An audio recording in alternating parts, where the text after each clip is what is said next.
The knock at the door came sooner than anyone expected. Serena Ashworth had been counting the hours since dawn, pacing the cold flagstones of the entrance hall in her worn gray morning dress, her heart thudding with a secret she dared not speak aloud. Today, if all went as planned, a parcel would arrive. Not an ordinary parcel, one wrapped in silence and danger, one that could see her hanged for treason if it fell into the wrong hands, or could finally bring justice to the men who had ruined her late father's name. She heard the wheels of the delivery cart on the cobblestones outside and rushed to the window, pulling back the heavy curtain just enough to peer through the frost-laced glass. A footman in unfamiliar livery carried a brass-bound wooden trunk up the front steps, his breath fogging in the cold morning air. Serena's stomach turned to ice. She recognized that seal at once, pressed deep into a disc of dark wax upon the lid, half hidden beneath the trunk's leather strap. A small crest of a hawk, clutching a ribbon, so faint that only someone trained to look for it would ever notice. It was the Duke of Stirling's private mark, Julian's mark. It meant only one thing. The intelligence had arrived. For weeks, Serena had worked in the shadows of London's ballrooms and drawing rooms, passing quiet words to men who did not know her true purpose, gathering whispers about a smuggling ring moving contraband and secrets across the channel under the noses of the crown. Julian, Duke of Stirling by title, but something far more dangerous beneath that title, had promised her the final piece of the puzzle would come disguised as an innocent gift. A trunk, a gown, nothing a lady's maid would think twice about. She had to be the one to receive it. Serena moved swiftly toward the door, smoothing her skirts, arranging her face into practiced calm. But before her hand could reach the latch, a shadow fell across the hall. "What in heaven's name is this?" Lady Victoria's voice cut through the quiet like a blade. Serena's stepmother swept down the staircase in her silk dressing gown, her graying hair still pinned beneath a lace cap, her sharp eyes already fixed upon the trunk the footman had set inside the doorway. "It is nothing, my lady," Serena said quickly, stepping forward. "A delivery. I ordered it myself for—" "You ordered nothing," Victoria snapped, waving a ringed hand toward the footman. "Bring it to the drawing room at once. No young lady with an allowance as pitiful as yours could afford a trunk banded in brass." Serena's mouth went dry. "Please, Lady Victoria, I must insist." But insistence had never worked on Victoria, not in the 3 years since she had married Serena's father and buried him within 2 of them, taking his townhouse, his income, and what remained of his good name for herself and her own daughter. Victoria did not so much walk through a room as claim it, and she claimed the trunk the way she claimed everything else that had once belonged to the Ashworth family. The footman set it upon the drawing-room table. Victoria's fingers, quick and greedy, worked the leather straps loose before Serena could cross the room. The lid creaked open. Inside, nestled in tissue paper the color of morning frost, lay a gown of breathtaking beauty, ice-blue silk that seemed to shift and shimmer like water under candlelight, trimmed with delicate Brussels lace at the sleeves and bodice, and fastened down the front with a row of small, gleaming jet-black glass buttons. Victoria gasped, pressing a hand to her breast. "Good heavens, who could have sent such a thing?" "It is meant for me," Serena said, her voice sharper than she intended, already reaching for the tissue paper. "Please, Lady Victoria." "For you?"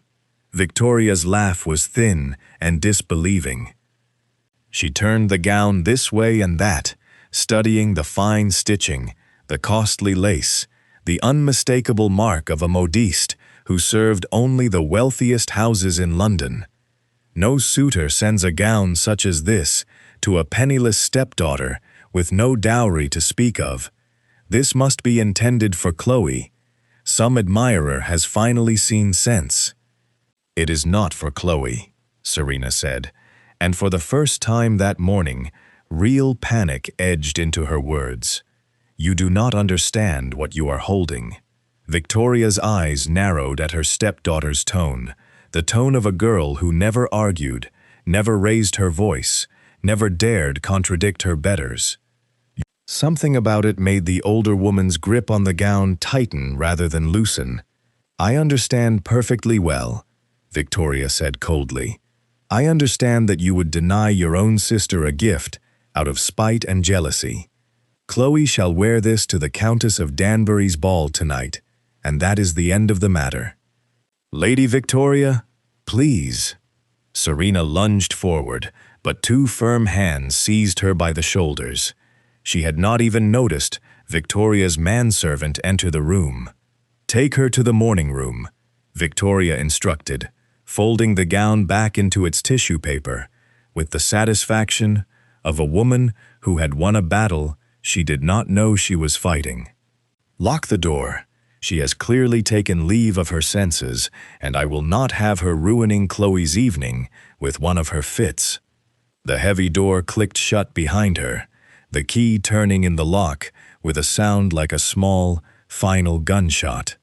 Serena pressed her palms flat against the wood, her breath coming fast and shallow. Somewhere in London, a duke was waiting for his signal to reach the right hands. Instead, it was about to be paraded before half the aristocracy of England, pinned to the bodice of a girl who had no notion what she carried, and no notion of the danger that would follow her through the ballroom doors. The locked morning room, Mayfair, Tuesday afternoon. The morning room had but one window, and it was far too small and far too high for escape. Serena had learned this when she was little, the first time Victoria had locked her away for some slight against Chloe's feelings. She had cried then.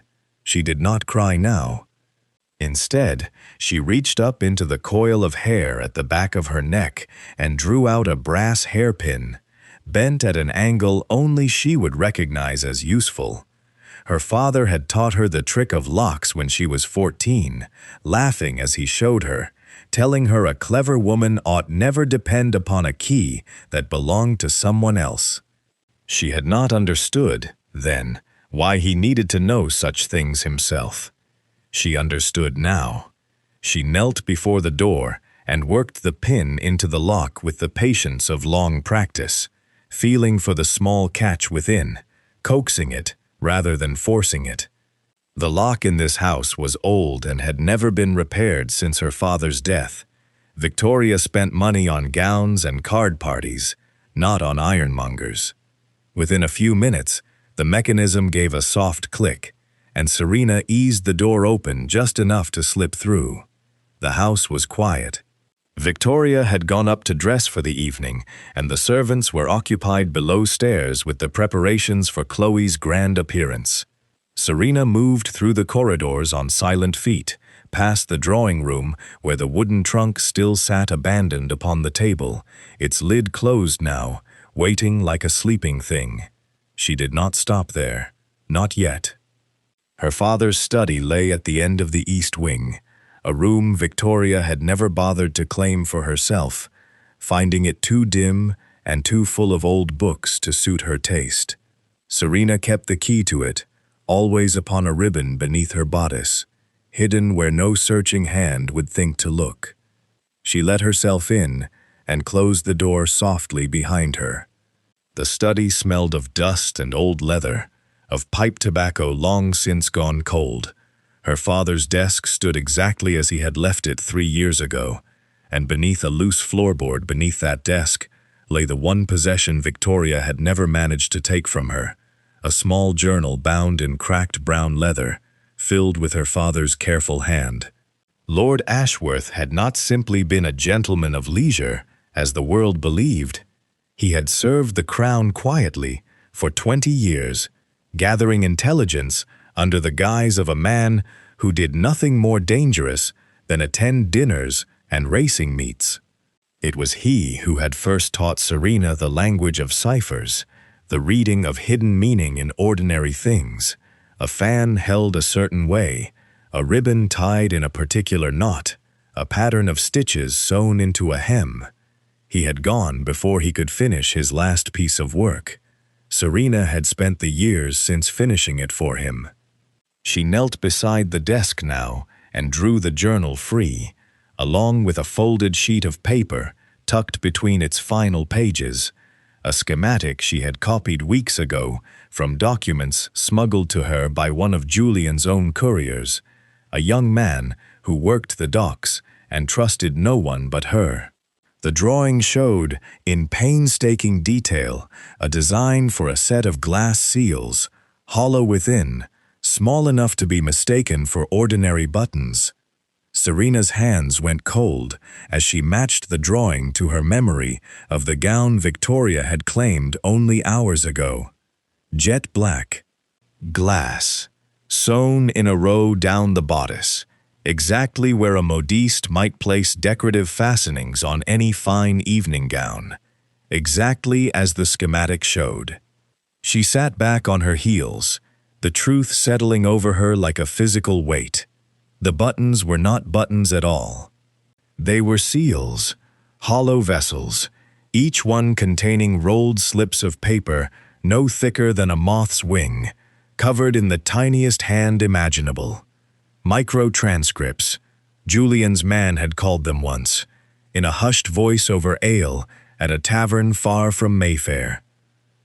Stolen records detailing the movements of a smuggling syndicate operating out of French ports, carrying more than brandy and silk across the Channel, carrying weapons, carrying gold meant to fund unrest among England's own restless poor, carrying the names of English lords who profited quietly from every crate that slipped past the excisemen. The gown was meant to travel from Julian's hands into Serena's, quietly, discreetly, at some private moment where she could remove the buttons unnoticed and deliver them into the safety of the Foreign Office. It was never meant to be worn. It was never meant to be seen by anyone at all, least of all by half the peerage of England gathered beneath the chandeliers of a ball. And now Chloe, sweet, foolish, utterly innocent Chloe, who knew nothing of ciphers or syndicates or the danger her mother's greed had invited into their house, was to walk into the Countess of Danbury's ballroom wearing the crown's most closely guarded secrets pinned openly across her chest, in a room that would be filled, Serena knew with sick certainty, with exactly the sort of men who would recognize those seals for what they were. The syndicate had eyes everywhere. Julian had told her so himself, more than once, his voice low with warning. Informants moved through London's finest drawing rooms, in silk waistcoats and polished boots, indistinguishable from any other gentleman of leisure, watching, waiting, reporting back to masters who paid handsomely for careless mistakes. Chloe would be the most careless mistake London had seen in years, and she would not even know it. Serena pressed the schematic back between the pages of the journal, her mind already racing ahead to the hours remaining before the ball. She could not simply demand the gown back. Victoria would only lock her away again, more firmly this time. She could not explain the truth without revealing secrets that would put her own life, and perhaps Julian's, in far greater danger than a stolen gown ever could. She would have to reach the ball herself.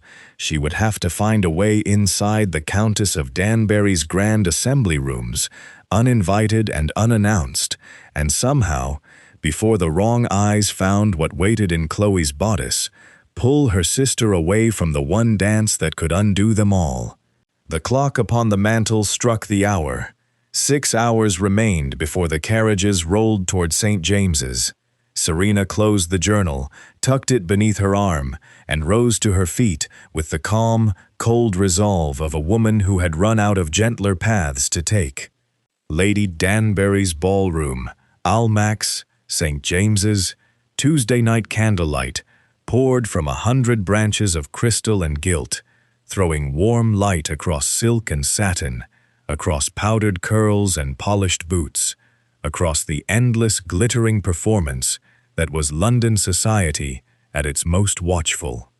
Almack's had never been kind to those without connections or fortune, and tonight it seemed to Serena that every eye in the room belonged to someone who might recognize trouble the moment it walked through the door. She had not been able to secure an invitation. There had been no time and no coin to spare for bribing a doorman, even if there had been.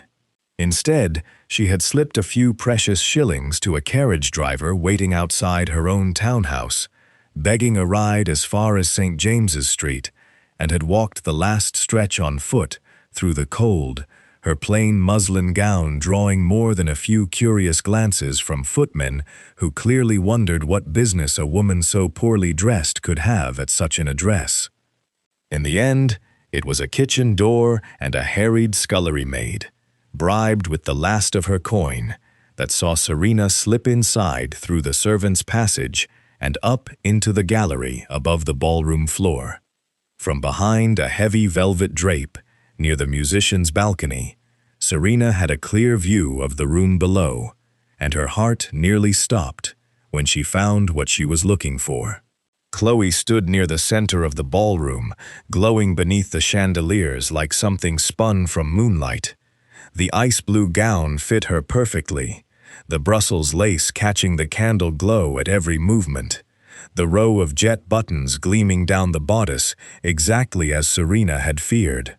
Chloe laughed at something a young gentleman said to her, utterly unaware that she carried enough stolen intelligence upon her person to see half the room clapped in irons. Serena's gaze swept the crowd, searching for anyone paying too close attention to the buttons rather than the girl who wore them. She found nothing yet. But nothing yet did not mean nothing at all. It was then that she saw him. Julian Vance, Duke of Stirling, stood near the far wall, in conversation with two older gentlemen, his dark evening coat cut with the severe elegance that had made half the mothers of London despair of ever securing him for their daughters. He was not listening to whatever the gentlemen were saying.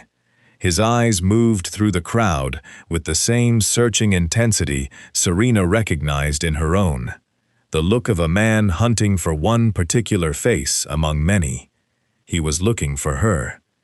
Serena watched, frozen behind the drape, as Julian's gaze passed over the dancers, over the chaperones lining the walls, over the card tables in the adjoining room, and stopped. She followed the line of his stare and understood at once what he had found. Chloe, the gown, the buttons. Even from this distance, across the width of a crowded ballroom, Serena saw the change come over him. His jaw tightened. His shoulders drew back into something rigid and controlled, the posture of a man forcing himself not to react in a room full of watching eyes. His hand, resting upon the head of his walking stick, closed into a fist. She knew exactly what conclusion he had leapt to, because it was the only conclusion that made any sense to a man who did not yet know the truth. He had entrusted her with something that could ruin them both if it fell into careless hands. He had told her, in the quiet of a darkened garden a fortnight ago, that he trusted her with his life, and with far more than his life. And now here was the gown, worn openly by another woman entirely, a stranger to him, a girl with no notion of ciphers or secrets, displayed before the very sort of men who might recognize what those buttons truly held. To Julian, watching from across that glittering room, there was only one explanation. Serena had sold him. She had taken what he gave her and passed it to her own family, perhaps to settle her father's lingering debts, perhaps simply because the temptation of coin had proved stronger than any promise she had made him in the dark. Serena wanted to cross the room and tell him the truth then and there. Consequences be damned. but she could not move without drawing attention, and drawing attention was the one thing she could not afford. Not with Chloe still laughing and turning beneath the candlelight, not with unknown eyes still scattered through the crowd, watching for exactly the kind of foolish mistake that would expose them all. She pressed herself deeper into the shadow of the drape and forced herself to remain still, to watch, to wait for her moment. Below, Julian excused himself from the gentleman with a brief, practiced smile that did not reach his eyes, and began to move through the crowd, not toward Chloe, not yet, but along the edges of the room, his gaze still searching, still hunting, though now Serena understood he was no longer looking for an ally. He was looking for confirmation of a betrayal he believed he had already found. The orchestra struck up a new set, and the dancers began to move into their places, silk skirts sweeping the polished floor in slow, practiced arcs. Chloe was drawn into the pattern by a young lord Serena did not recognize, her laughter carrying faintly up to the gallery, even over the music. Serena's fingers tightened on the edge of the drape. She had perhaps an hour, she guessed, before the ball reached its most crowded and dangerous point, before more guests arrived and more strangers filled the floor, before the chance of the wrong eyes finding those buttons grew too great to manage. She needed to reach Chloe. She needed, somehow, to find a private moment when she might draw her sister aside without drawing the notice of the entire room. And she needed, more urgently than she wished to admit, even to herself, to find some way to reach Julian before the night ended, before he did something reckless, born of anger and heartbreak that neither of them would be able to undo. Below, near the terrace doors, she saw Chloe break away from her dance partner, fanning herself and laughing as she moved toward the cooler air outside. Serena's breath caught. It was the opening she had been waiting for.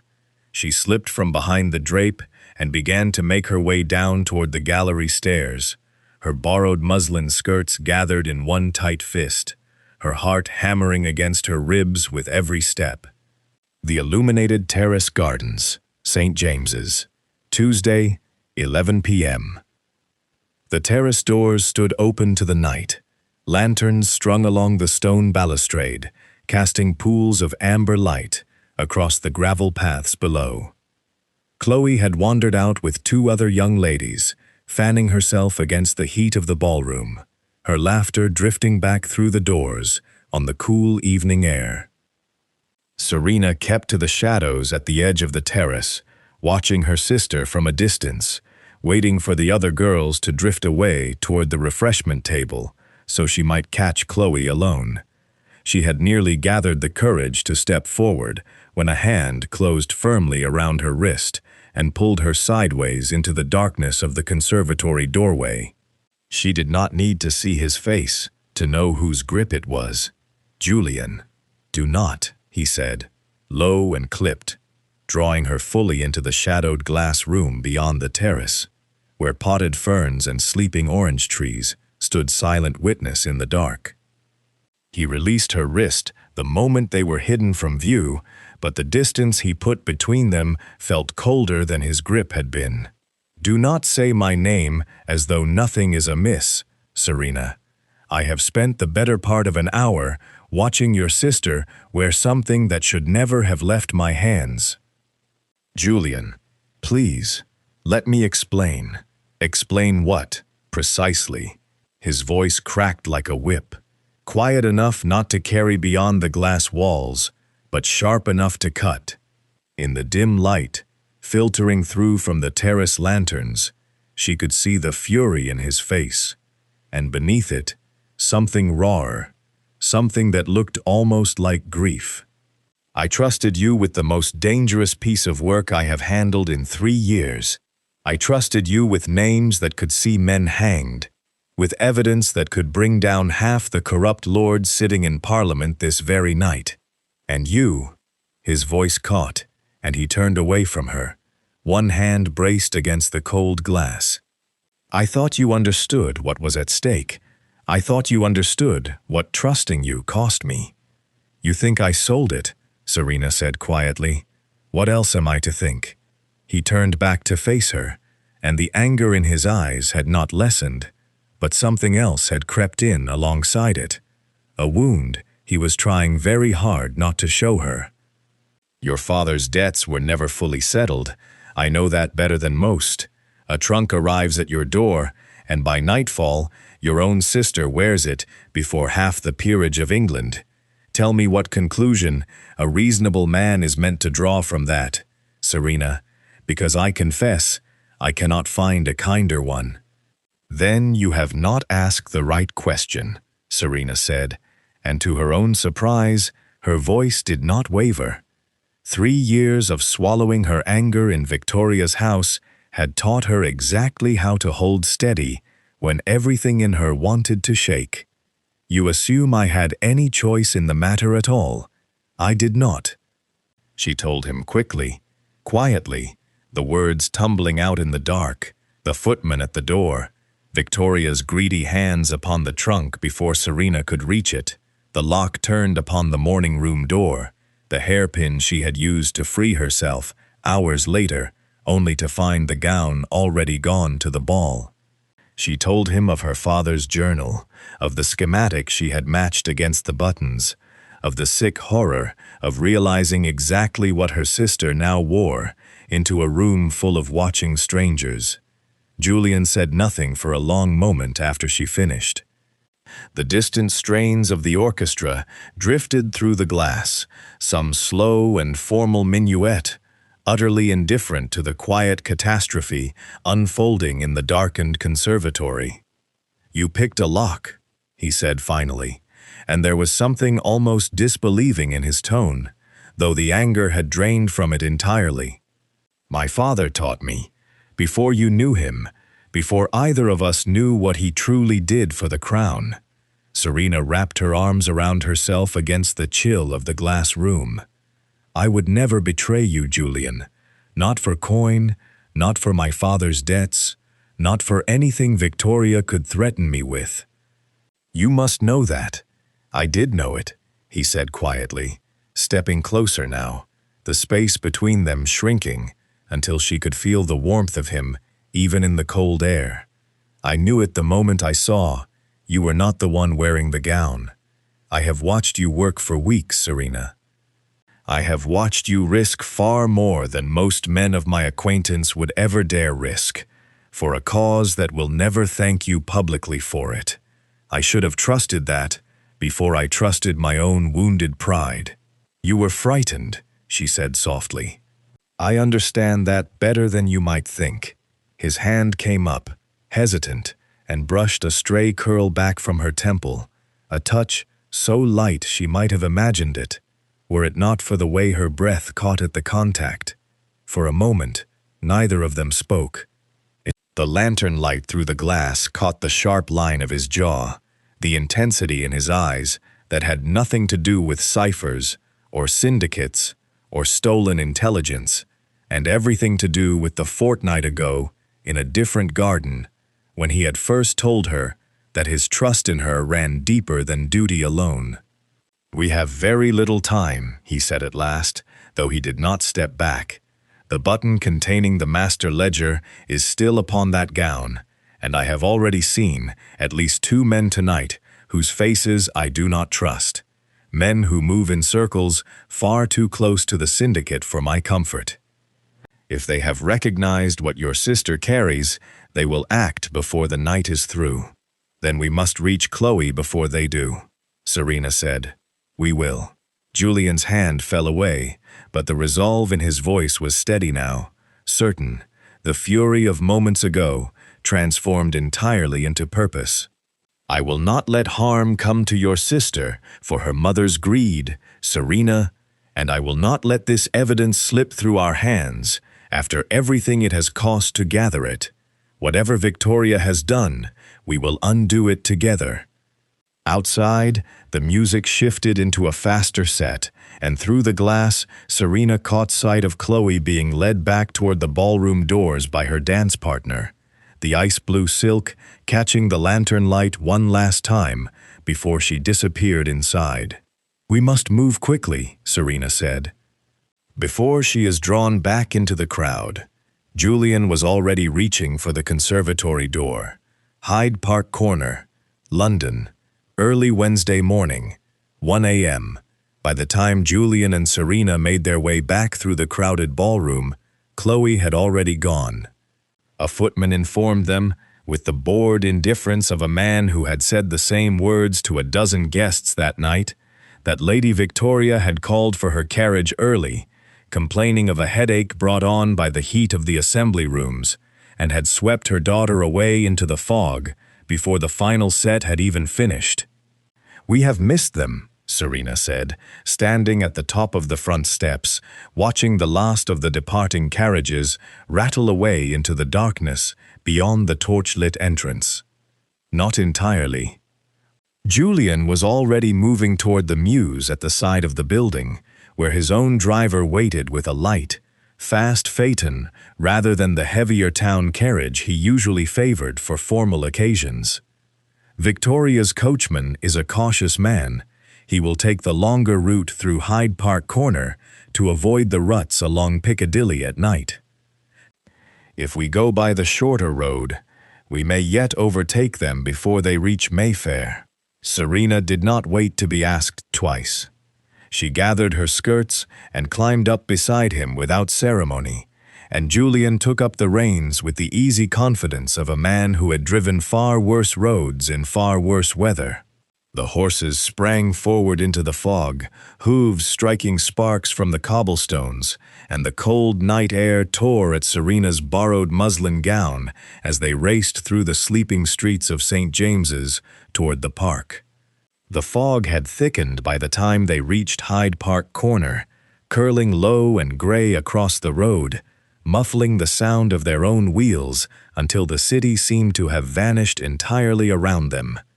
Serena strained her eyes into the murk, searching for any sign of Victoria's carriage lamps.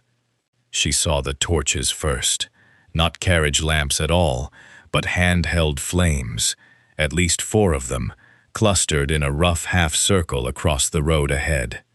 "Julian, I see them." His voice had gone flat and cold, all trace of the terrace's tenderness burned away by sudden alertness. He drew the horses up sharply, the phaeton lurching to a halt some 50 yards short of the gathered men. Even through the fog, Serena could make out the shape of Victoria's town carriage, stopped dead in the road, its own driver frozen upon the box with his hands raised, while rough men in dark coats surrounded the vehicle. One of them had already wrenched open the carriage door. "Footpads," Julian muttered, though something in his voice told Serena he did not believe that word told the whole truth of the matter. "Tipped off, more likely. That gown was seen by too many eyes tonight for this to be simple chance." A scream cut through the fog, Chloe's voice, high and terrified. Serena did not wait for Julian's instruction. She was already climbing down from the phaeton before it had fully stopped moving, gathering her skirts and running toward the stalled carriage through the wet grass at the roadside, keeping low, keeping to the shadows the fog provided. Behind her, she heard Julian swing down from the driver's seat, heard the distinct metallic click of a pistol being drawn, heard him call out into the darkness in a voice that carried the unmistakable authority of a man accustomed to being obeyed. "Stand away from the carriage." The men at the road's edge turned, and for one suspended moment, Serena feared the whole encounter would end in bloodshed right there upon the cobblestones. Then Julian's walking stick came down hard across the nearest man's shoulder, and the fight, such as it was, began in earnest. Serena reached the carriage door in the confusion, ducking past a struggling pair of shadows locked together in the fog, and found Chloe pressed into the far corner of the seat, sobbing, her hands clutched protectively over the bodice of her gown, as though she somehow understood, without knowing why, that it was the gown itself the men had come for. "Serena!"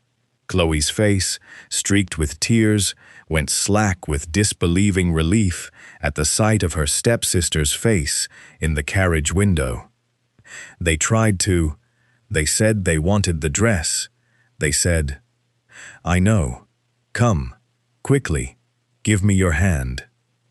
Serena reached through the open door and pulled her sister toward her, Chloe half falling from the carriage in her haste, the ice blue silk catching and tearing slightly against the door's iron fittings as she scrambled free. Behind them, Julian had driven two of the men back with the flat of his pistol and the sharp end of his walking stick, and the remaining pair, seeing the fight turning against them and hearing what sounded very much like a night watchman's rattle sounding somewhere in the distance, abandoned the attempt entirely, melting back into the fog from which they had come. "Are you hurt?" Julian called, breathing hard, already moving toward the two women. "No," Serena answered, holding Chloe steady against her own trembling shoulder. Frightened, but unhurt. Victoria's coachman climbed down at last from his box, white-faced and shaking, stammering apologies that no one had time to accept. Lady Victoria herself remained frozen inside the carriage's far corner, her jeweled fingers pressed to her mouth, staring at the scene outside, as though she could not quite believe the violence that had come so close to her own daughter over a piece of finery. "Take her home," Julian instructed the coachman curtly, nodding toward Chloe. "Directly home, and no further stops of any kind tonight." "And you, my lady?" the coachman asked Serena, uncertain to whom he answered now. "I will follow separately," Serena said, glancing toward Julian, who gave the smallest of nods. As the carriage rattled away into the fog, Chloe leaning heavily against her mother's shoulder, Serena remained standing beside Julian in the cold, empty road, her heart still hammering from the chase and the fight and the terrible closeness of what might have happened had they arrived even minutes later. "They knew," Julian said quietly, watching the carriage lamps fade into the mist. "Someone at that ball recognized the buttons for what they were, and moved quickly enough to arrange an ambush before the night was through. Whatever remains of the syndicate's local network, it is neither slow nor careless." "Then we have very little time left to finish what we started," Serena said. Julian turned to look at her, the fog swirling pale around them both, and something in his expression, grim, resolved, unmistakably fond, despite the danger of the hour, told her he had already reached the very same conclusion. "My townhouse is nearer than yours," he said, "and considerably better guarded. Come, we have buttons to remove from a gown before dawn finds us, and I would rather do it somewhere I trust the locks. The Duke's private townhouse library, Grosvenor Square, Wednesday, 2 a.m.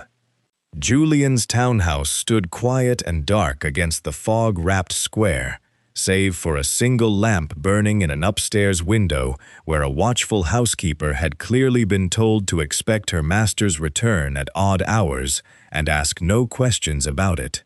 He rapped twice upon the servants' entrance, and within moments the door opened to admit them into warmth and candlelight. "Mrs. Hargreave," Julian said to the elderly woman who met them in the passage, her gray hair still neatly pinned despite the hour. "Hot tea for the young lady, and see her settled somewhere warm. She has had a considerable fright tonight and needs rest more than conversation. Chloe had insisted on coming, refusing to be parted from Serena after the terror of the ambush, and now stood shivering in the hallway, the torn hem of her gown trailing damp fog behind her. Mrs. Hargreave asking no questions whatsoever about Duke's arriving home in the small hours with strange young women in borrowed muslin and torn silk, simply nodded and led Chloe away toward the kitchen fire. "This way," Julian said quietly to Serena, and led her up a narrow flight of stairs to a private study on the first floor, a room lined floor to ceiling with books, and lit only by the low glow of a single oil lamp upon a heavy mahogany desk. He shut the door behind them and turned the key. "You keep your library locked," Serena observed, setting Chloe's ruined gown carefully across the back of a leather chair. "I keep certain things locked," Julian corrected, moving to the desk and drawing a small leather case of fine tools from a drawer. Tiny pliers, a curved blade, a magnifying lens set in silver.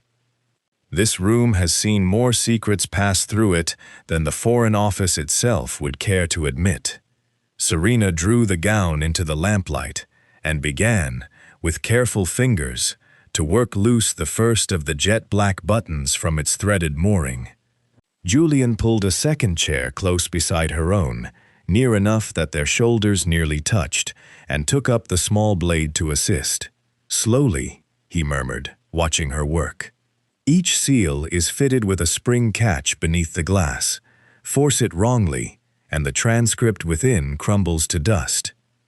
"I know," Serena said, though she softened the words with the faintest smile.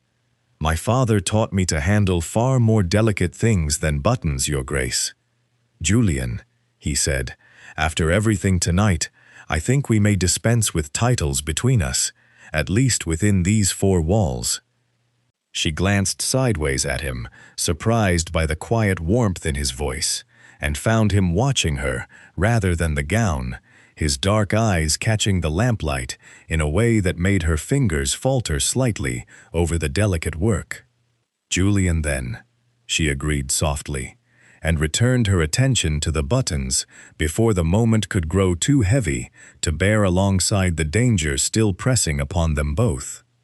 They worked in companionable silence for a time, removing one button after another, each one clicking open beneath careful pressure to reveal a tightly rolled slip of paper no wider than a blade of grass, covered edge to edge in minuscule, careful script. Julian laid each recovered slip upon a square of clean linen, numbering them in soft pencil as he went, while Serena continued freeing the remaining buttons from the lace. Their hands brushed more than once in the narrow space between them, reaching for the same thread, the same tool, the same fold of silk, and each time, Serena felt the contact linger a moment longer than strictly necessary, felt Julian's fingers pause rather than pull away as quickly as propriety might have demanded. "I chose this color myself," Julian said at last, breaking the quiet as he held up a length of the ice-blue silk toward the lamp, studying the way it shifted between silver and blue in the flickering light. "The modiste offered me a dozen shades to disguise the seals within. I told her none of them would do, and then I saw a bolt of this particular silk in her back room, and I could think of nothing else for the commission after that." "Why this one?" Serena asked, though something in his tone had already told her the answer before she finished the question. "Because it is the exact color of your eyes," Julian said simply, setting the fabric down and turning fully to face her. "I told myself, when I chose it, that the resemblance was merely convenient, that any color so distinctive would serve well enough for identifying the correct trunk upon delivery. But I do not think I believed my own reasoning, even as I gave it." Serena's hands stilled entirely over the gown. "Julian, I have watched you for 3 months now," he continued, quieter still. "Risk your safety for a cause that offers you nothing but danger and silence in return. I have watched you outthink men twice your age and considerably more experienced in matters of intelligence, and I have told myself, every single time, that my admiration for you was purely professional. Tonight, when I believed you had betrayed me, the anger I felt was nothing beside the grief of it. I do not grieve so deeply over professional disappointments, Serena." The lamp between them guttered slightly, throwing shadows across the mahogany desk and the scattered slips of stolen intelligence lying forgotten for the moment upon their linen square. I have felt the same, Serena admitted softly, the confession costing her more courage than any locked door she had ever picked. I told myself it was foolishness, that a woman in my position could ill afford such feelings toward a duke who might marry wherever he pleased. But I do not think foolishness explains why I have thought of little else beyond our work these past weeks. Julian reached across the narrow space and took her hand, his thumb brushing lightly across her knuckles, still faintly stained with the fine dust of unpicked thread. Neither of them moved to close the remaining distance between their chairs, though the pull toward doing exactly that hung palpable in the quiet room. "When this is finished," he said, "when the ledger is safe and the syndicate exposed and your family's name no longer hangs under threat of scandal, I intend to speak with you properly, Serena Ashworth, not as a duke to his intelligence agent, but as a man to the woman he has come, against every sensible caution, to love." Before Serena could find words to answer him, her fingers still resting in his, she reached for the last of the removed buttons and began, with sudden dread, to count the small pile of slips laid out upon the linen square. She counted them twice. "Julian," she said, her voice gone tight with alarm, "there should be 9 seals upon this gown." "I count only 8. The Duke's private library, Grosvenor Square, Wednesday, 3:30 a.m. Julian was on his feet before Serena had finished speaking, crossing to the desk to snatch up the schematic she had brought with her from her father's study, spreading it flat beneath the lamp with hands that had gone suddenly unsteady. 9, he confirmed, running his finger down the careful drawing. 9 seals, positioned exactly so, the 9th and central button larger than the rest by a fraction no casual eye would notice. That was always meant to be the master seal, the one containing the ledger naming the English lord who finances the entire syndicate operation. Without it, everything else we have recovered tonight amounts to little more than confirmation of a crime we cannot yet prove against any particular man. Serena spread the gown flat across the desk, beside the schematic, counting the empty threads where buttons had once been sewn. 8 small gaps in the lace, evenly spaced, and 1 gap at the very center of the bodice larger than the rest. Larger and empty of any thread at all, as though the button there had not been carefully unpicked, like the others, but cut away in haste. "Someone has already removed it," she said quietly. And not gently. A soft knock sounded at the study door.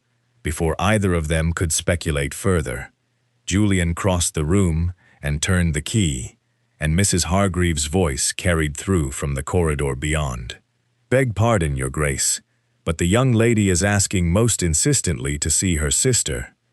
I thought it best to let her come up rather than have her wake the entire house calling out."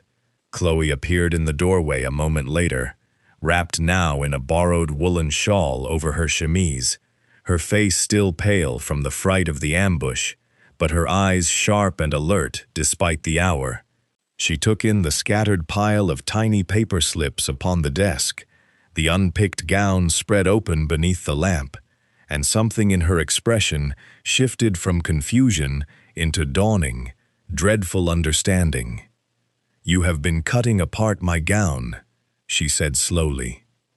"Chloe," Serena began, uncertain how much to explain and how quickly, but her sister was already moving closer to the desk, staring down at the tiny rolled slips of paper with an expression Serena had never before seen upon her stepsister's face. Not the vain, careless girl Serena had known for 3 years, but someone considerably more frightened and considerably more knowing than either of them had given her credit for. "There is a button missing," Chloe said. It was not a question. Serena's breath caught. "How do you know that?" Chloe's hands twisted anxiously in the folds of her shawl, and for a long moment she said nothing at all, staring down at the pile of paper slips, as though they might offer her some excuse she could not find within herself. "Mother noticed it too," she said finally, her voice barely above a whisper. "Before we left for the ball tonight. She was fastening my gown herself. She always insists on doing so for important occasions. You know how she is." And she stopped at the center button, and I saw her face change entirely. She said nothing to me. She simply took a small pair of scissors from her sewing basket and snipped the front button away, replacing it with one of her own diamond brooches instead, pinned in its place so the gap would not show. "Where is the button now?" Julian asked, his voice carefully controlled, despite the urgency plainly written across his face. "She put it in her reticule," Chloe said. "The velvet one, the dark green one she carries only on the grandest occasions. I saw her tuck it away and close the clasp, and I asked her what she had found, and she told me it was nothing, merely a loose thread she meant to have mended properly by her own modiste." Chloe's eyes filled with sudden tears. "I did not think anything of it, Serena. I swear to you, I had no notion any of this was happening beneath my very hands all evening. I thought I was simply wearing a beautiful gift from some admirer. I never imagined."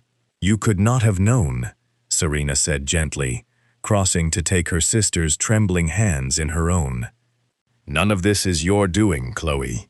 You have been as much a pawn in this as the gown itself." "But Mother knew," Chloe said, wiping angrily at her tears. "She knew there was something strange about that button, and she took it for herself anyway, without a word to either of us. Why would she do such a thing?"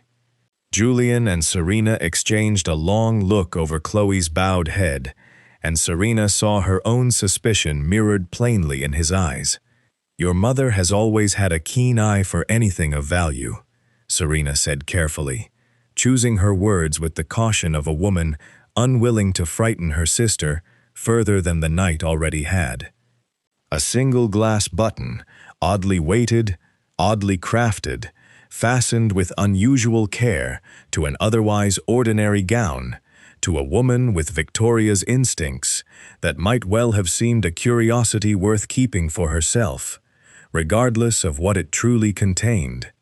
She thinks it valuable," Julian said slowly, working through the logic even as he spoke it aloud. "She does not know what it contains, only that it is unusual, and perhaps costly, and she has kept it exactly as she keeps every other trinket of worth that passes through this family's hands, for herself and for no one else's benefit. Then she has no notion of the danger she carries," Serena said, "which means she will not think to guard it especially closely. But it also means she may show it to someone, or attempt to have it appraised, or simply misplace it entirely amid her jewelry, with no understanding whatsoever of what she risks by doing so." "Where is she now?" Julian asked Chloe directly. "She sent me up to bed the moment we arrived home," Chloe said.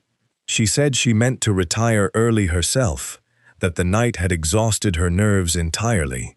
A flicker of fresh worry crossed her face.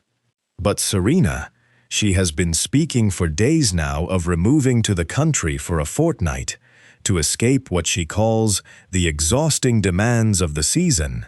I had thought nothing of it before tonight. Now I wonder if tonight's attack has frightened her into leaving London sooner than planned," Serena finished grimly. Julian was already moving toward the door, calling softly for Mrs. Hargreave to have his fastest horses readied before first light. "If Victoria flees to the country with that button still in her possession," he said, "we lose not only the final piece of evidence we need, but any hope of controlling where it travels next. We must reach her before she has any opportunity to leave London, or failing that, we must follow her wherever she goes. Lady Victoria's country estate, Surrey, Thursday afternoon." They were too late to catch her in London. By the time Julian's horses were saddled and the first gray light had crept over the rooftops of Grosvenor Square, a note had already arrived from a manservant. Julian kept watching the Ashworth townhouse. Lady Victoria had ordered her trunks packed before dawn, declaring to the whole household that the shock of the previous night's attack had left her nerves in ruins, and that she intended to remove at once to her late husband's country estate in Surrey, where the air was calmer and the company considerably safer. "She has taken fright rather than caution," Julian said grimly, folding the note away. "Which means she believes herself merely the victim of common footpads, with no notion that she carries anything more valuable in her reticule than her own vanity supposes." "All the better for us," Serena said. "A frightened woman fleeing to the country is far easier to follow than a suspicious one barricading herself inside London with a house full of guards." They set out within the hour, Julian providing Serena with a modest traveling gown borrowed from his own late mother's wardrobe. Plain gray wool, high-necked and unremarkable, the sort of dress worn by women who worked for their living rather than danced at balls. Julian himself dressed the part of a traveling tradesman, discarding his fine tailoring for a coat of sober brown, and by the time their hired coach rattled up the long gravel drive toward Victoria's Surrey estate late that afternoon, they had transformed themselves into a most unremarkable pair of tailors sent from London to inspect and repair a damaged gown. "Lady Victoria Ashworth requested our services personally," Julian informed the estate's butler at the door, presenting a forged letter of introduction with the easy confidence of a man who had talked his way into far more dangerous places than a country drawing room. A gown was torn during an unfortunate incident in London 2 nights past. "We have come to assess the damage and discuss its proper repair." The butler, unaware of any such arrangement, but equally unwilling to turn away 2 evidently respectable tradespeople sent all the way from town, showed them through to a small parlor to wait while he informed his mistress of their arrival. Victoria received them within the half-hour, seated in her drawing-room beside a roaring fire, looking considerably recovered from whatever nerves had driven her from London. She studied Julian with the sharp, appraising eye of a woman who had spent 30 years assessing gentlemen for their worth, though nothing in his current disguise gave any hint of the title he concealed beneath it. "I confess, I do not recall summoning a tailor from London," Victoria said, though her tone carried more curiosity than suspicion. "But since you have made the journey, I suppose you had better see the gown. It suffered a small tear during a most distressing evening." "A distressing evening indeed, my lady, from what we have heard," Julian said smoothly, settling into the chair she indicated, with the unhurried grace of a man entirely at his leisure. "Attacked upon the road, were you not? Shocking. Quite shocking. One hears such tales are becoming altogether too common these days, even so near London itself." Victoria warmed to the subject at once, precisely as Julian had clearly hoped she would, launching into a lengthy and increasingly embellished account of the ambush, of her own remarkable courage in the face of danger, of the footpad's cowardice in fleeing before a mere duke's driver and his walking stick. Julian listened with every appearance of rapt attention, occasionally murmuring flattering remarks about her composure under such trying circumstances, steering the conversation with practiced skill toward talk of London society, of introductions he might arrange for her at court, of connections that might prove useful to a widow seeking to secure her daughter's future prospects. While Victoria's attention remained entirely fixed upon her flattering guest, Serena slipped quietly from the parlor under the pretense of fetching her sewing case from the hired coach outside. She did not return to the coach at all. Instead, she made her way swiftly up the main staircase, keeping to the edges of the hallway where the floorboards were less likely to announce her passage, and found the master bedchamber exactly where she remembered it from past visits to this house, long before Victoria had claimed it for her own. The room had changed considerably since her father's day. Heavier drapery now, gilt-edged mirrors where once there had been simple oak-framed glass, a vanity table crowded with pots and bottles of every conceivable cosmetic. Serena crossed to the vanity and began, with careful, practiced hands, to search through its drawers. She found nothing among the powder boxes and hairpins in the upper drawers, nor among the folded gloves and ribbons in the lower. She was beginning to fear Victoria had taken the reticule with her after all, tucked away somewhere Serena would never think to look, when her fingers brushed against a small silver trinket box pushed to the very back of the vanity's deepest drawer. She drew it out and lifted the lid. Inside, nestled among a scattering of loose pearl buttons and broken hairpins that had clearly been tossed there and forgotten, lay a single jet-black glass button, slightly larger than its fellows, its surface catching the afternoon light in a way that made Serena's breath catch with relief. She closed her fingers around it and had just tucked it safely into the hidden pocket, sewn into her borrowed gray skirts, when she heard footsteps approaching from the corridor outside. Unhurried, confident footsteps that could belong to no one but the mistress of the house herself. The master bedchamber, Surrey Estate, Thursday, 4 p.m. Serena had no time to reach the door before it opened. "I thought I heard someone moving about up here," Victoria said, stepping into her own bedchamber with the easy assurance of a woman who owned every inch of it. She stopped short at the sight of Serena, standing beside the vanity, the open trinket box still resting upon its surface.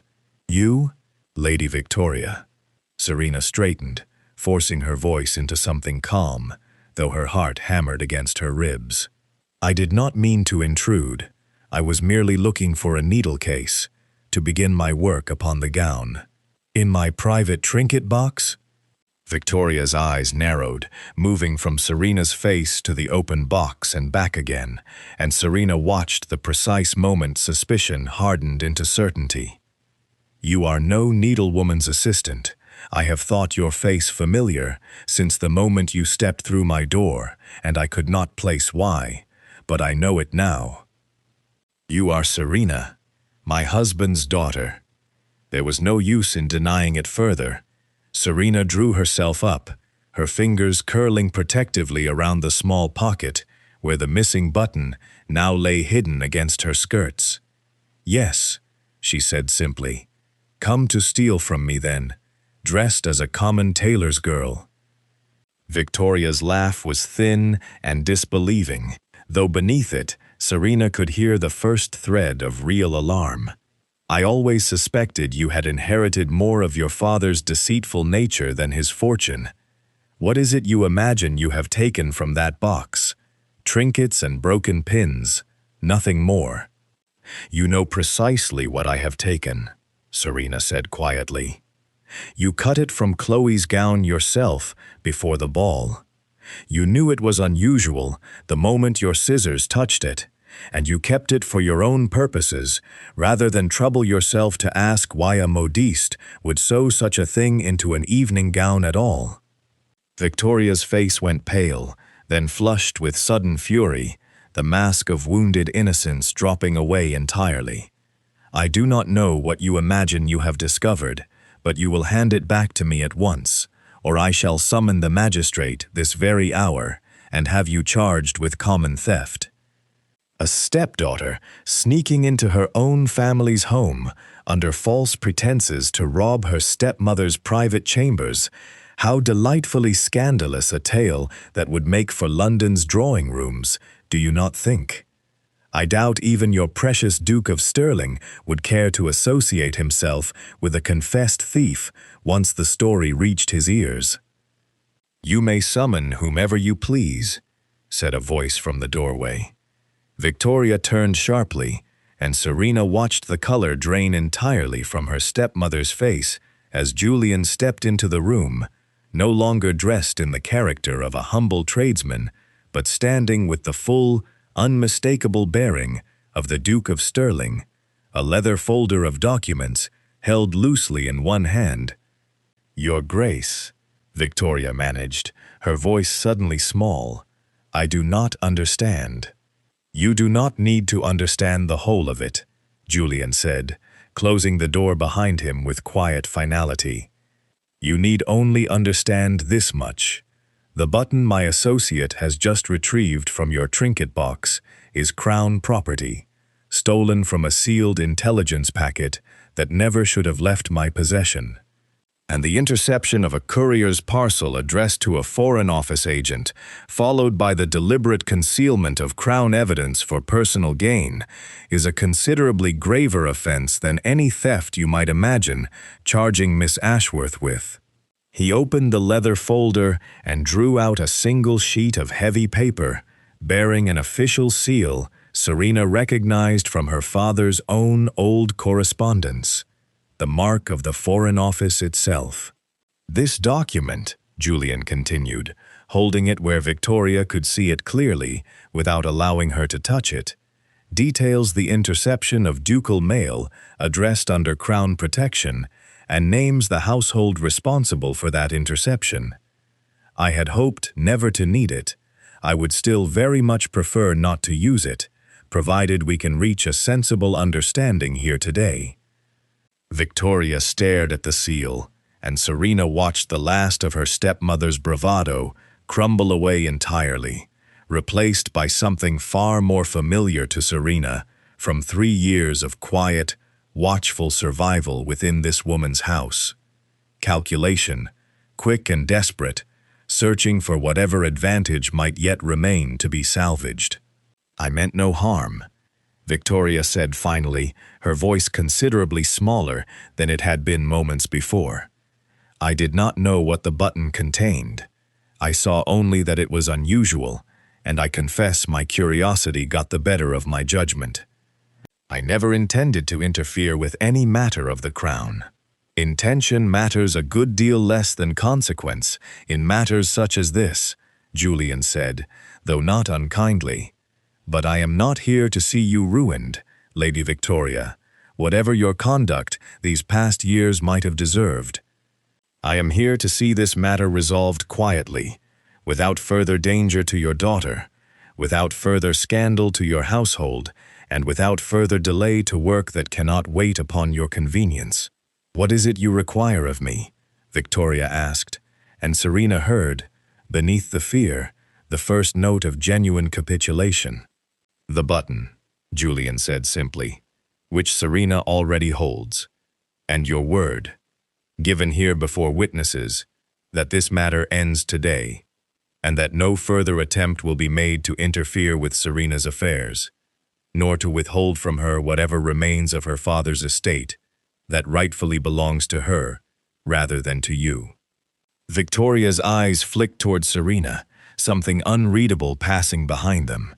Resentment, certainly, but also, for the first time in 3 years, something that might almost have been resignation. "You have my word," she said quietly. Julian folded the document away, though Serena noticed he did not return it fully to its case, keeping it near at hand as though he trusted Victoria's word rather less than her fear of exposure. "Then I believe our business here is concluded," he said. "For today, at least. The Foreign Office, Whitehall, Friday morning Whitehall by morning light, looked nothing like the fog-wrapped streets of 2 nights before. Sunlight fell in clean, pale bars through the tall windows of the Foreign Office's inner chambers, catching the dust motes stirred by clerks hurrying between offices with their arms full of ribboned documents, entirely indifferent to the quiet drama that had brought Julian and Serena to this particular door. They were shown, after a brief and murmured exchange between Julian and a wary clerk, into a private chamber where a stern, gray-whiskered gentleman named Mr. Pelham waited behind a desk cluttered with correspondence bearing seals from half the courts of Europe. He rose at Julian's entrance with the immediate respect due a duke, though his eyes went sharply to Serena, assessing her presence with the careful suspicion of a man unaccustomed to seeing young women admitted into rooms such as this one. "Your Grace," Pelham said, "you bring news of the Channel matter. I take it, given the urgency of your note." "I bring rather more than news," Julian said, setting the leather case upon the desk and drawing out the 9 small slips of paper, now carefully flattened and arranged in their proper sequence. The 9th and final slip, retrieved from Victoria's silver trinket box, completing what had been, until this morning, an infuriatingly incomplete puzzle. The full ledger, Pelham. Every name, every payment, every port along the channel where the syndicate's cargo has passed unremarked these 18 months. Pelham's sharp eyes moved swiftly across the unrolled slips as Julian laid them out, his expression shifting from professional caution to something considerably more alert as he began to read the tiny, careful script upon each transcript. "Good God," he murmured, more to himself than to either of his visitors, pausing over the final and largest slip, the one containing the master ledger itself. "This names Lord Cambourne outright, financing shipments through his own family's holdings at Dover, disguising the proceeds as ordinary trade in French silk and brandy." He looked up sharply at Julian. "This is no small fish you have landed, Sterling. Cambourne sits on 2 parliamentary committees and dines with half the cabinet, which is precisely why the evidence must be beyond question," Julian said. "Every transcript verified, every name confirmed, before a single word of this reaches beyond these walls. I will not see this matter collapse under accusations of forgery or personal grievance, simply because the man exposed happens to move in exalted circles.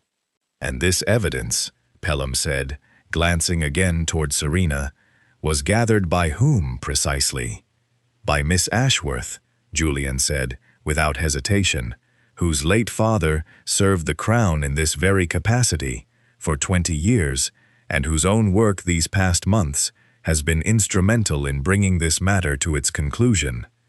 I would ask that her role be recorded accurately in whatever report follows, and that her contribution be recognized, whatever discretion the circumstances otherwise require." Pelham studied Serena for a long moment, and something in his stern expression softened, very slightly, into something like grudging respect. "Ashworth's daughter. I remember your father well, Miss Ashworth. A careful man, meticulous in his work, and entirely without ambition beyond seeing it done properly. It seems the resemblance runs deeper than mere name." "Thank you, sir," Serena said quietly, though the words caught unexpectedly in her throat. The remainder of the morning passed in careful, methodical work, Pelham summoning 2 additional clerks to verify the transcripts against existing intelligence files, Julian answering a long series of pointed questions about the retrieval of the evidence, Serena providing her own account of the cipher and its discovery with the same calm precision her father had once brought to this very building. By the time the sun had climbed fully overhead, the matter had been formally recorded, the evidence secured under seal, and word sent quietly to the appropriate quarters that Lord Cambourne's affairs would shortly require rather closer official attention than he might find comfortable. "It will take some weeks yet before the full matter reaches its conclusion," Julian said afterward, as they walked together through the quiet corridors toward the entrance hall, the weight of 9 months' careful, dangerous work, finally, properly discharged. "Cambourne's arrest will need to be managed delicately, and the syndicate's remaining network will not simply vanish because its financier has been exposed. But the most dangerous piece of this puzzle is settled. Your family's name will not be dragged into whatever scandal follows. "And Victoria?" Serena asked. "I have already sent instructions to my solicitor," Julian said. "Your father's estate, whatever remains of it after Victoria's management these past 3 years, is to be placed under proper trust for your benefit, with terms that leave her no further authority over your inheritance nor your affairs. She will keep her jointure and her place in society, provided she troubles neither of us again. It is rather more generosity than her conduct has earned her, but I did not think you would wish to see her entirely ruined for Chloe's sake, whatever her failings toward you." Serena thought of Chloe's tearful confession in the library 2 nights before, of a girl who had never once been unkind to her despite her mother's careless cruelty, and felt something in her chest ease at Julian's quiet consideration of a sister who had done nothing to deserve further suffering. "Thank you," she said simply.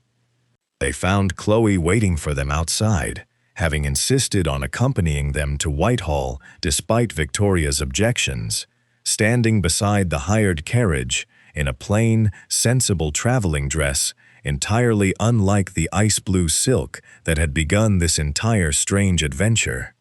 Her face, when she saw them emerge, carried none of its old vanity or carelessness, only a quiet, anxious hope. "Is it finished?" she asked. "Truly finished?" "Truly finished," Serena confirmed, and watched relief break across her sister's face, like sunlight through cloud. "I have been thinking," Chloe said, twisting her gloved hands together, "of everything my mother's carelessness so nearly cost us both." "I am sorry, Serena. Sorrier than I know how to properly say. I should like, if you will permit it, to try being a better sister to you than I have managed these past 3 years. Serena reached out and took her sister's hands, feeling the last of 3 years' quiet resentment finally, genuinely begin to soften. "I would like that very much, Chloe." Behind them, Julian watched the reconciliation with quiet satisfaction, though Serena did not miss the particular warmth in his eyes when they met her own. The promise of a conversation still owed between them, postponed by danger and duty, but not, she understood now, forgotten. The Duke's Estate Conservatory, Kent, Sunday afternoon. 3 days had passed since Whitehall.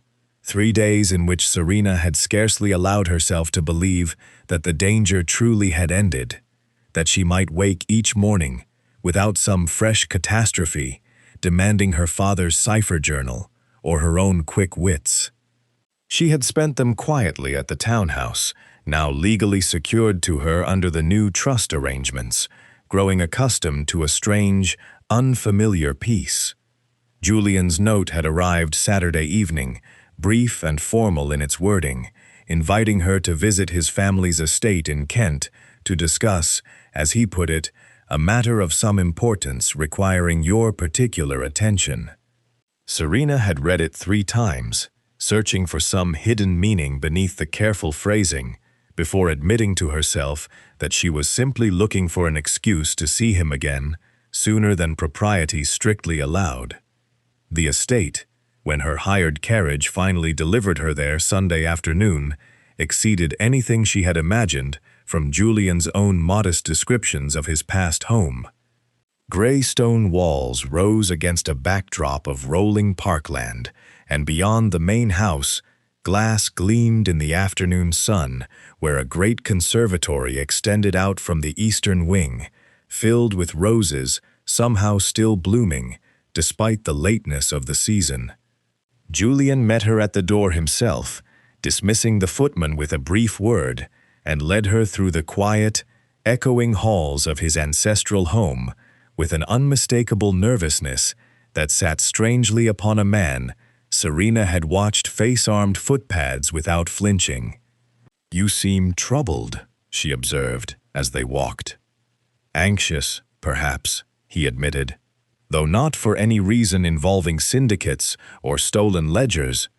I promise you, those particular troubles, at least, we may consider properly behind us."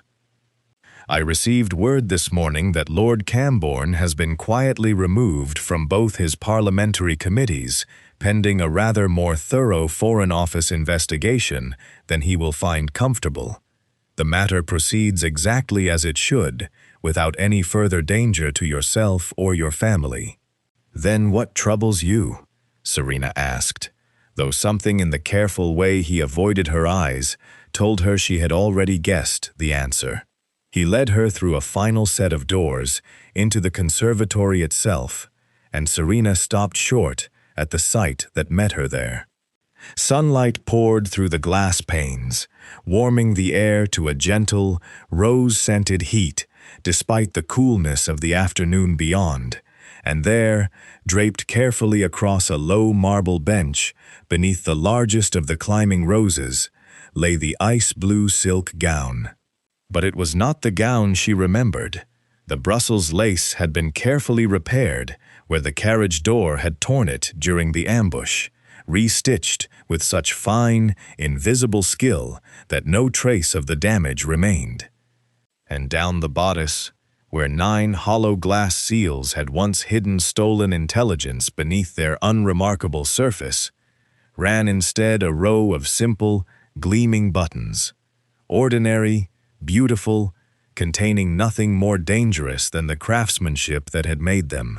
I had the modiste restore it properly, Julian said quietly, coming to stand beside her.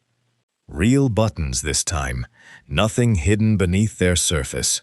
I could not bear the thought of the gown remaining forever associated only with danger and deception when its color was always meant to speak of something considerably gentler. Julian, let me finish, before my courage entirely deserts me.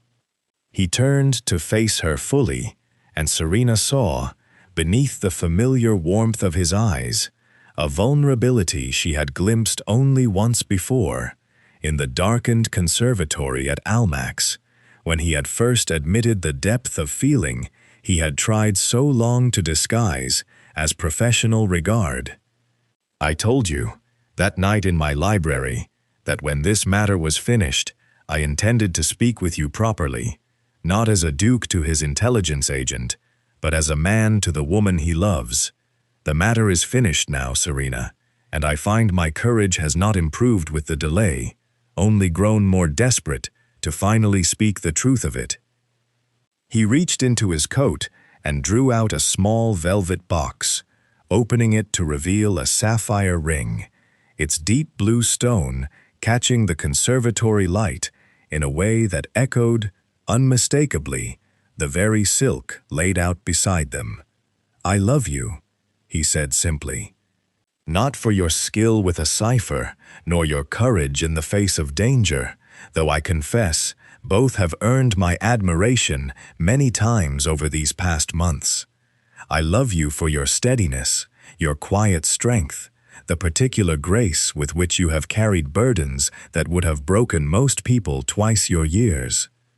I have watched you outthink me, outmaneuver men far more experienced than either of us, and stand your ground against a stepmother who gave you every reason to grow bitter, and instead you grew only more remarkable.